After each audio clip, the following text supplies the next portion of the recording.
Hello. चले आज हम करेंगे यूनिट 3 का रिव्यू और उसकी एमसीक्यूज करेंगे, है ना। रिव्यू हमने ऑलरेडी कर लिया, सब थोड़े थोड़े क्वेश्चंस करके बीच में हमने कर लिया था। आज हम करेंगे इसके एमसीक्यूज, जिनको लोग मार्क करके रट्टे लगाते हैं ना। तो आप मार्क नहीं करेंगे इसको तो आप वैसे ही, आप क्वेश्चन लिखा हो तो आपको पता लग जाएगा। फर्स्ट क्वेश्चन एमसीक्यू का बोले क्या है। इन रेशो, एक रेशो दी गई है ए रेशो बी, और पूछा क्या गया ए क्या चीज़ है।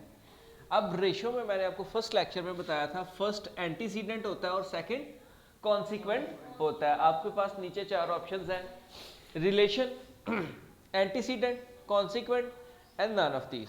डेफिनेटली ये एंटीसीडेंट होगा। नेक्स्ट, तो इसका आंसर क्या होगा हमारे पास। आप लिखना चाहे तो लिख सकते हैं, है ना। बी, इसका आंसर बी होगा। सॉरी, एंटीसीडेंट लिख ले, है ना, क्योंकि खुद भी वो बी ही है। तो आप इसको शॉर्ट क्वेश्चंस की तरह लिखें, ठीक है, फिर आपको ये आसान होगा। जब आप वीडियो देखेंगे तो इसको नोट कीजिएगा शॉर्ट क्वेश्चंस की तरह और नीचे इनका सोल्यूशन कीजिएगा। फिर क्वेश्चन लिखा जाएगा तो आपको आंसर डेफिनेटली पता चल जाएगा। Next question, in ratio x ratio y, y is called, अब देखें, this is our antecedent and this is consequent, so definitely it would be consequent. Next MCQ,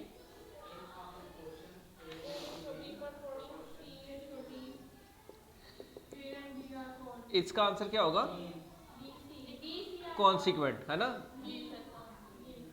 इसके ऑप्शन क्या, ऑप्शन भी चले साथ लिख देते, सी, और इसकी ऑप्शन क्या थी, बी था। अब वर्ड बिल्कुल सिर्फ अब सारी ऑप्शन थी हमने याद करनी, ठीक है, टू द पॉइंट बात याद करें और ये इसका ये आंसर है। अब हमें प्रोपोर्शन दे दी गई है। We know that the proportion is equality between two ratios and two ratios are A ratio B, proportion C ratio D, and in this proportion outermost values are extremes and the middle one means. So they are asking about B and C. So B and C are mean values. Next,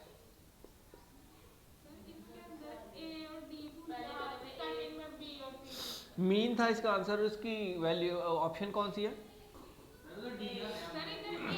इधर D आ रहा है, ठीक है। अब है यही है, proportion यही दिया है।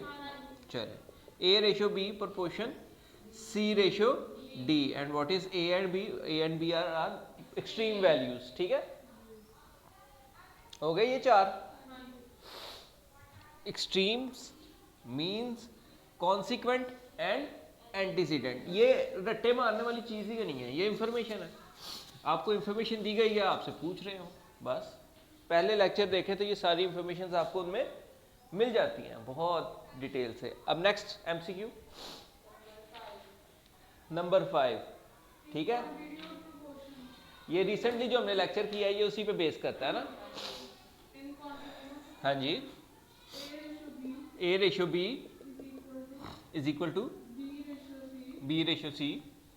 अब एक चीज तो क्लियर है, ये जो फेस है या तो ये थर्ड का है या मीन का है, फोर्थ तो इसमें है ही नहीं है, होश करें थोड़ी सी, ठीक है। या ये थर्ड का है या मीन का है। अब हम कैसे डिसाइड करेंगे कि ये मीन की बात कर रहा है या थर्ड की। जिस चीज को वो सेपरेट करेगा, जिस चीज को वो फाइंड करेगा। हम अलजबरा में जब भी कोई चीज फाइंड करते हैं तो उसको सेपरेट, बाकी चीजों को अलग, इक्वल टू के एक तरफ उसको कर लेते हैं और बाकी को दूसरी तरफ कर लेते हैं। अब यहाँ पे अगर वो सी को सेपरेट करेगा तो ये थर्ड होगी, अगर बी को सेपरेट करेगा तो मीन होगी। अब देखते हैं क्या उसने आगे दिया है, ए सी इज इक्वल बी स्क्वायर। कौन सी चीज, ए सी इज इक्वल, अब किसको अलग किया गया है, इसको अलग किया गया क्योंकि ये अकेली है, वो दो टर्म्स है ना। सो इट मीन्स कि ये मीन की बात कर रहा है, इनकी बात कर रही है ना। सेम यही क्वेश्चन मेरे ख्याल नीचे भी है ना। और बहुत से लोग कंफ्यूज रहते हैं कि ये क्या कर रहे हैं, है ना, हमें कैसे याद रहेगा।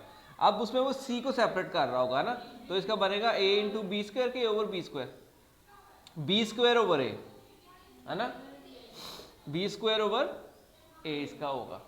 ठीक है, इसमें किसको सेपरेट किया गया है, सी को सेपरेट किया गया, तो इट मींस ये थर्ड प्रोपोर्शन की बात कर रहा है, तो इसका आंसर थर्ड प्रोपोर्शन होगा। यहां तक हमारे कितने एमसीक्यू हो गए, ये वाला कौन सा था, 6 था, ये 7 हो गया, हमारे 7 एमसीक्यूज हो गए। पेपर में आपको 15 मार्क्स के एमसीक्यू आते हैं, ऊपर वाला 5 था, नीचे वाला 6 हो गया। 7th वाला अब करते हैं, इसको रेस करते हैं, तो अब करते हैं, ठीक है, इसको रेस कर देते हैं और 7th वाला करते हैं। आइडिया क्या है पूछ रहा है वो 7th में,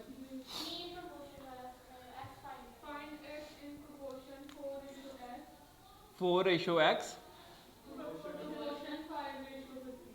5:15। कोई मुश्किल काम ही नहीं है, इसमें हम एक फार्मूला यूज करेंगे। वी नो दैट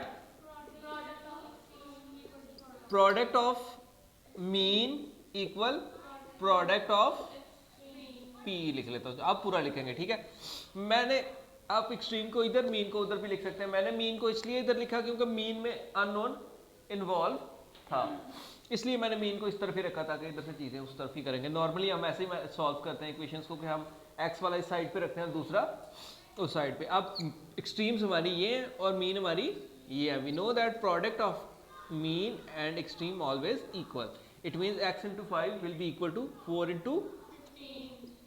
अब इनको सम अप नहीं करेंगे, हमें पता है कि 5 उधर जाएगा तो उसकी कटिंग हो गया। आप कर भी सकते हैं, कैलकुलेटर यूज कर रहे हैं तो 15/5, 5 1s are 5 3s are, so x will be 4 3s are 12। इसको आप मेंटली सॉल्व करके भी लगा सकते हैं, अगर आप प्रैक्टिस करें तो आप डी है, इसकी ऑप्शन डी है। तो ये भी आपका हो गया, तो इसको भी 4 ऑप्शन, 3, बाकी 3 को देखने की जरूरत नहीं है। अगर इस तरह हम करते हैं तो फिर प्रॉब्लम ये आ जाता है कि हम याद कर लेते हैं ऑप्शन वाइज, तो जब ऑप्शंस आगे पीछे हो जाती हैं तब हमें प्रॉब्लम आ जाती है। वैसे भी याद किया का क्या भरोसा, ऊपर वो वैल्यू चेंज कर दें, ठीक है, सिर्फ वो एक एक्स को आगे पीछे करेगा, सारा क्वेश्चन बदल जाएगा। Next question, u is v square. अब इसकी हमें वैल्यू बनानी पड़ेगी k रिप्लेस करके, और k, अच्छा आप मुझे ऑप्शंस लिखवाएं इसकी, फिर बताता हूँ आपको। u is equal to v square, ये तो कभी भी नहीं हो सकती क्योंकि कांस्टेंट रिप्लेस नहीं किया उसने, ये कट गई। u इज इक्वल टू के वी का स्क्वायर, ये हो सकती है, ये हो सकती है, क्योंकि इसको जब हम सॉल्व करेंगे तो इस वेरी के साइन की जगह कोई कांस्टेंट रिप्लेस करेंगे, तो ये ऑप्शन हमारा आंसर होगा।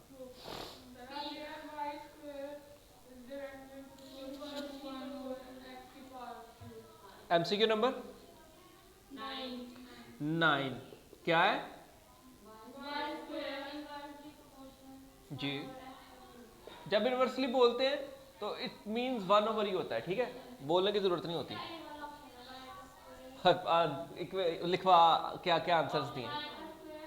वैसे पहले इसको सॉल्व करूं तो ये इसकी जगह हम क्या रिप्लेस करेंगे, कांस्टेंट रिप्लेस करेंगे, तो ये k/x क्यूब आ जाएगा। अब हो सकता है उसने k सेपरेट किया हो सकता है ऐसा ही किया हो, ऐसे ही किया तो फिर ये आपका आंसर होगा। अदरवाइज अगर वो ये भी कर सकता था कि x इधर डिवाइड हो रहा है तो जाके, तो इसका आंसर ये भी ऑप्शन में अब है ही नहीं है, तो फिर हम ये भी है नहीं होगा, दोनों आंसर तो नहीं ना आ सकते, वो ही है, तो दोनों ऑप्शंस में हो सकता था। 10 वाला लिखवाएं जी, 10 वाला u ओवर v के मेथड जी, अब इधर मेरा बेटा देखें, ये भी k के इक्वल है, ये तीनों k के इक्वल है ना, इसको अलग k के बराबर रखेंगे, उसको अलग k के बराबर रखेंगे। देखें ये k मेथड है, ठीक है, ये टॉपिक अभी आपने पढ़ना है, लेकिन बहुत शांत है। u over v equal to k, v over w is equal to k। अब यहां से v इधर डिवाइड हो रहा है, उधर जाएगा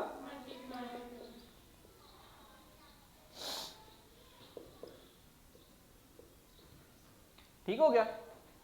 अब v की वैल्यू क्या है, kw, इस v की वैल्यू इधर रिप्लेस कर देंगे, तो u क्या आ जाएगा, k इंटू kw। अब इसको मल्टीप्लाई करें, k square into w, that is our answer.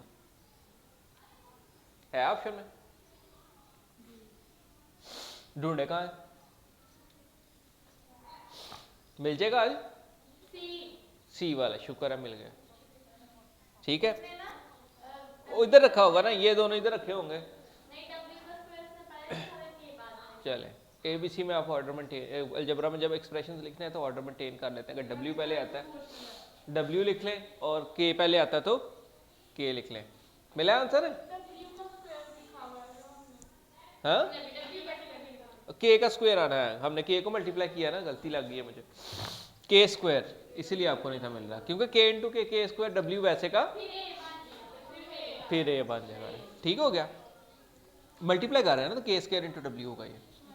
चले, ये क्वेश्चन थोड़ा सा मजेदार था। आगे नेक्स्ट MCQ 11 जी, x स्क्वायर एंड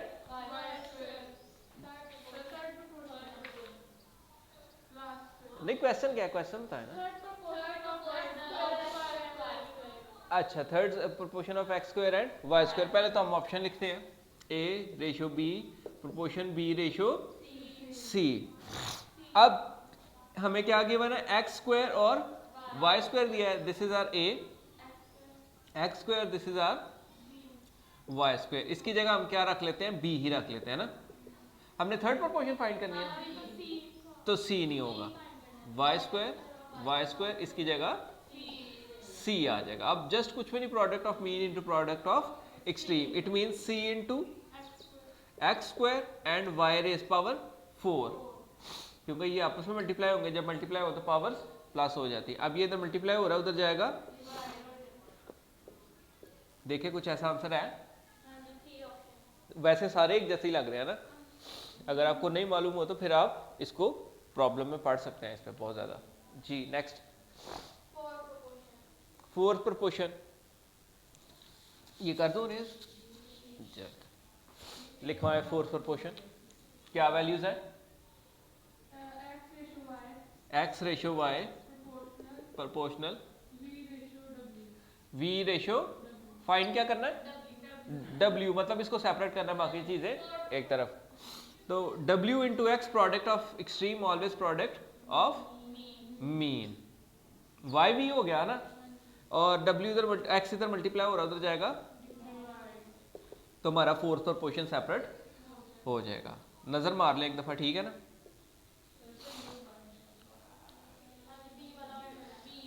बी वाला ऑप्शन ठीक हो गया, हमने तो अपना सॉल्व करके ऑप्शन ही ढूंढनी है ये वाली, ठीक है। बस एक बार इसको नजर मार लिया करें कि ठीक ही किया ना, कोई गलती तो नहीं हो गई बीच में, ये चीज चेक कर लिया करें। बस हो गया, इसको कर दो रेज।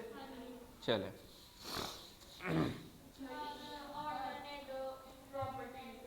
ऑल्टरनेंडो, इन्वर्टेंडो और कॉम्पोनेंडो थ्योरम आ गया। ये थ्योरम्स है, इनको कॉपीज निकालने लिखना सीखें, ठीक है। मैंने उस दिन बोला था कि ये आपको जब लिखना सिखाएंगे तब ये आप कर सकते हैं, अदरवाइज नहीं कर सकते। इनके ऑप्शंस फिर बाद में लगाते हैं, ठीक है। पहले इनको लिखना सीखें, थ्योरम ऑफ, इसको थ्योरम भी बोलते हैं लोग, ठीक है, जैसे मर्जी बोल रहे हैं आप। थ्योरम ऑफ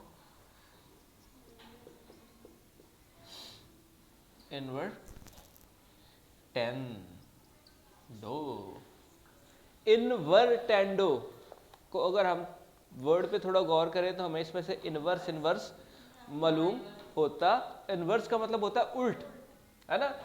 अब वो कहता है अगर A रेशो B बराबर है C रेशो D के, ठीक है, तो इनको उल्टा किया जाए तो फिर भी ये बराबर ही होगी। ये है थ्योरम ऑफ इन्वर्टेंडो, इन्वर्ट कर दिया ना, मतलब वो कहता है अगर इनको, इनकी वैल्यूज को इन्वर्स किया जाए तब भी वो बराबर होगी। फ्रैक्शन में अगर हम इसको लिखें तो ये कुछ ऐसी सूरत बनेगी, if A over B equal है C ओवर D के, तो definitely B over A will be equal to D over C। This is known as invertendo theorem. अगर आप देखें तो यही लिखा हुआ है, पेज नंबर आप आ जाएं, पता नहीं कौन से पे, 72 पे, वहां पे ये मेंशन है, ठीक हो गया। तो ये आपका इन्वर्टेंडो आ रहा है, देखिए जरा वो तो फिर आपका ये पहली टर्म, दूसरी टर्म, तीसरी टर्म और चौथी टर्म उसके अकॉर्डिंग आप देख सकते हैं। वो एक्स वाई में भी लिख सकता है, नंबर में भी लिख सकता है, जिसमें मर्जी लिखे। ठीक हो गया, कर दो रेज इसे। अब आ गया थ्योरम ऑफ इन्वर्टेंडो के ऊपर आप मेंशन कर ले, इनवर्स होता है। और थ्योरम ऑफ ऑल्टरनेंडो, ऑल्टर से कुछ वर्ड आपको याद आता है?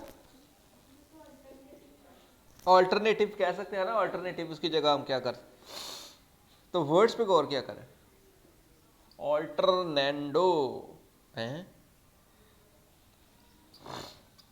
जो भी है। अब देखें a over b equal c over d। हमें पता है फ्रैक्शन में वो उधर मल्टीप्लाई हो रहा है, इधर आएगा डिवाइड होगा, ये इधर डिवाइड हो रहा है उधर। इट मीन इन दोनों को हम आपस में चेंज कर सकते हैं, कोई फर्क नहीं पड़ेगा, है ना।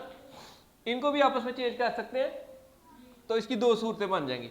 सो अगर ये बराबर है तो a over c equal to b over d भी बराबर होंगे। इस तरह चेंज किया है तो इस तरह भी इनको हम चेंज कर सकते हैं। d ओवर b किसके इक्वल होगा? c ओवर a के। ऑल्टरेशन करके हमने इसकी लिख दिया, ऑल्टरनेटली हम इसको ऐसे लिख सकते हैं कि मतलब ये उधर जा सकता है, क्योंकि क्रॉस मल्टीप्लाई में हम ऐसे ही करते हैं ना। ये ऑल्टरनेंडो है, ये दो सूरतों में पाया जाता है कि वो इन दोनों को चेंज कर रहा है कि इन दोनों को आपस में चेंज कर रहा है। जैसे ट्रांसपोज लेते थे तो रूल यही है ना, ये डिवाइड है, उधर जाके मल्टीप्लाई हो जाएगा, वो उधर मल्टीप्लाई है, इधर आके डिवाइड। हम सॉल्व करते हैं, इसे यूज करते हैं, हमें पता है इससे कोई फर्क नहीं पड़ता। ये हो गया अल्टरनेट, हम उसकी अल्टरनेटिव पे ये चीज रख सकते हैं। तो सॉल्व करते वक्त हम ये यूज करते हैं कि ये चीज इधर डिवाइड हो गया, उधर जाएगी मल्टीप्लाई हो जाएगी।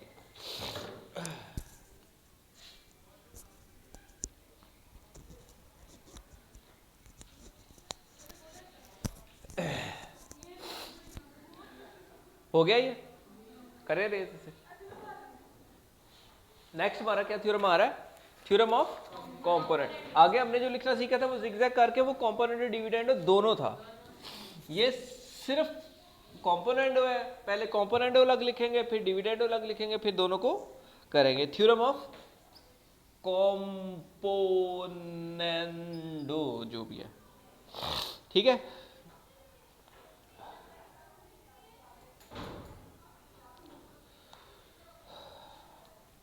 अगर a ओवर b है और c ओवर d है, ठीक हो गया, तो वो कहता है